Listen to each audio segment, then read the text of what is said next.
సాధన సార్థకం. భగవంతుడు ఒక్కడే. ఈ విశ్వాసం మనకు లేకపోవడం చేతనే మన ప్రార్థనలు సరిగ్గా ఫలించడం లేదు. ఆ దైవమే రాముడు, కృష్ణుడు, శివుడు ఇలా వేర్వేరు పేర్లతో ప్రకటితమవుతున్నాడు. ఈ పేర్లు అన్ని మహాపురుషులు పెట్టినవే తప్ప దైవమునకు ప్రత్యేకమైన పేరు కానీ రూపం కానీ లేదు. అన్ని పేర్లు అన్ని రూపములు తనవే. భగవంతుడు నిరాకారుడు అయినను భక్తులు సులభంగా చింతన చేసుకొనుటకు తన సాకార రూపుడై అవతరించెను.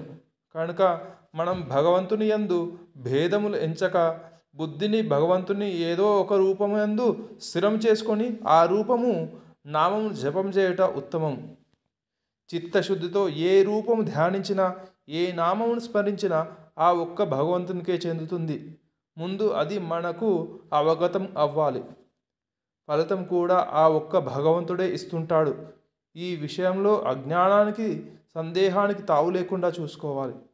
ఇంటిండా పదుల కొలది దేవుని ఫోటోలు పెట్టుకొని మనసునందు భేదాభావంతో రామ, కృష్ణ, శివ అని అంటుంటే ఏ రూపమునందు కానీ నామమునందు కానీ బుద్ధి స్థిరమవదు. అందుకే వేదంలో చెప్పినట్టు ఆకాశాత్ పతితం తోయం యదా గచ్చతి సాగరం సర్వదేవతా నమస్కారం కేశవం ప్రతిగచ్చతి అనే వాక్యాన్ని స్ఫూర్తిగా తీసుకోవాలి.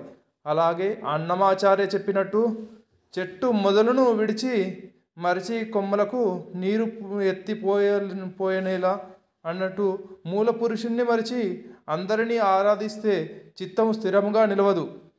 రామదాసు గారు, శ్రీ అన్నమాచార్య, శ్రీ పురందర దాసు, త్యాగరాజు, వెంగమాంబ, మీరాబాయి, పోతన మున్నగు వారి గాథలు వింటే ఎంతో బాధలు కష్టాలు కలిగిన ఒకే దైవాన్ని ఆరాధించి అద్భుతమైన ఫలితం దైవానుగ్రహం పొంది తరించి మనకు మార్గనిర్దేశం చేసిన వారే.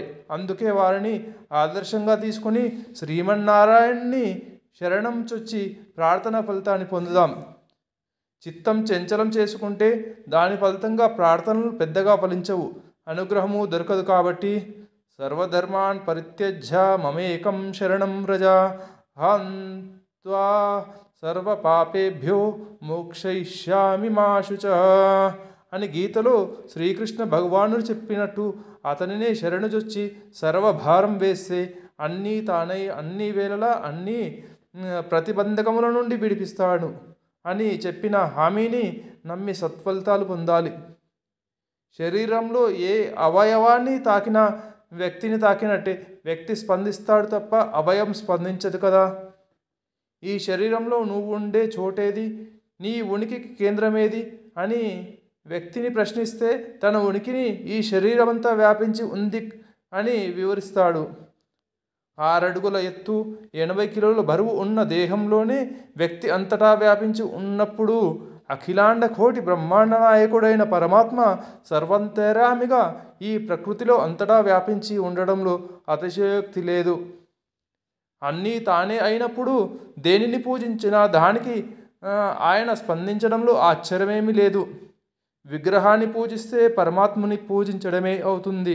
అందుకే సగుణాన్ని ఆరాధిస్తున్న వారు నిర్గుణానికి ఎంత మాత్రము దూరం కారనే సత్యాన్ని మన ధర్మం చాటుతుంది. కళ్ళు మూసినప్పుడు దైవాన్ని ధ్యానంలోనూ, కళ్ళు తెరిచినప్పుడు ప్రకృతిలోనూ చూడగలిగే మన సాధన సార్థకమైనట్లు. జై శ్రీరామ్, జై శ్రీమన్నారాయణ.